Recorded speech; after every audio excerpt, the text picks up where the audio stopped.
Hening malam menggetar jiwa, langit terbuka membawa tanda. Di antara gelap dan cahaya ada rahasia yang tak terlihat mata. Andai ini malamnya, tulis namaku dalam rahmatmu. Biarlah air mata gugur membersih noda yang tersimpan. Biarlah air mata di bawah langit Lailatul Qadar, saat doa terangkat tinggi, tiada hijab menghalangi.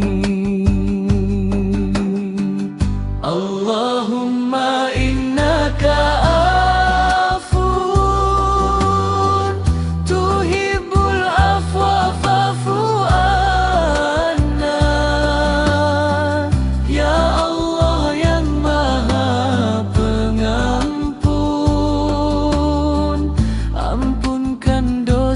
dosa kami.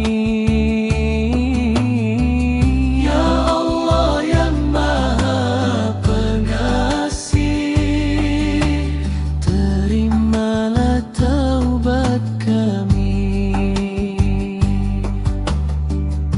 Allahumma innaka afuun tuhibbul afwa fa'fu anni. Ya Allah, sesungguhnya Engkau Maha Pengampun dan amat suka akan keampunan, maka berikanlah keampunan kepadaku. Rabbana la tu'akhidna in nasina aw akhta'na. Wahai Tuhan kami, janganlah Engkau hukum kami jika kami lupa atau kami tersalah.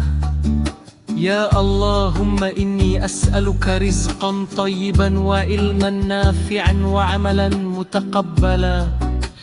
Ya Allah, aku memohon kepadamu rezeki yang baik, ilmu yang bermanfaat dan amalan yang diterima.